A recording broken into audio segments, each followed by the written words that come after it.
Mai taɓarya ya haka ne, ina ta kira baka amsa ba. Kai dai bari bitubi ka san shekara ta zo karshe. A tunanina dillalan nan ne suka zo karba. Wallahi da gaske ha ba su da mutunci. Kan ku ake ji in fili, can ta matse muku ma cikule. Mai taɓarya da bitubi watan wata rana akwai bidiri. Ku kuna can kun yi zubin, ni ko ina nan sai shagali.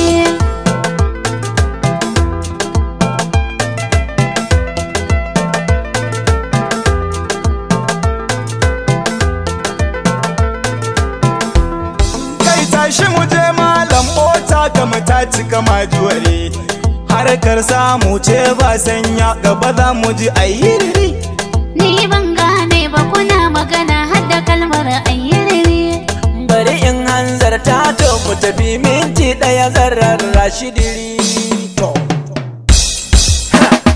Masoyiya ta albishirin ki buɗe kunnen na ki ji. Na baki amana gare no ki kula min da yan kaji. Khadija mu za a yi yau ba ka maganar mu kana maganar kaji. Sannan ki kula da tabaryan nan kar guda ya taba ta yau kurji. Mai gida ne ban gane ba, shin ina ne za ku da bitubi? Malam minti ɗaya ya cika ba, ka hanzarta ƙyale rabi.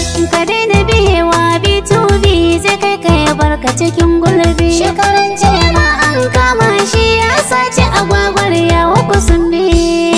To, a kiyaye. Ai ba ni kadai aka kama ba, har ma an yi da shi. Kuma ke baki ma san sirrin ba, kina ta haya gaga da fushi. To ma aure zai kara, zan fasa koyin nan da fushi. Kai ba na son hauka bitubi kar ka batar rai yau in tattauna kashi. Ka ji ko? Ta.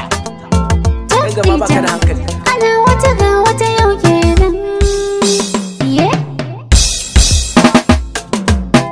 Haba mutumi na kai hakuri, raina ne ya ɓaci nake ta dire. Ka san in an taɓa 'yar sana'an nan to jikina za ka gana ta bari. Kar ki sake in kika sake za ki san manda shi ne gishiri. To na ji kawai mu tafi amma kafin nan ba ni ɗari. Rike lissafi in mun je gun hajiya za ka yi ta ɗari.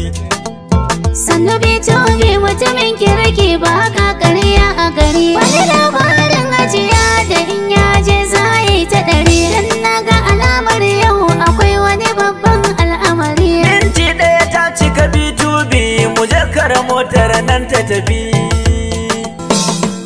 Dawo babu inda za ku je yau. Muna nan ne da ku a nan. Aha. Gwang. Hai! Gwang. Dillalai har ma sun zo. Gwang. Subhanallah.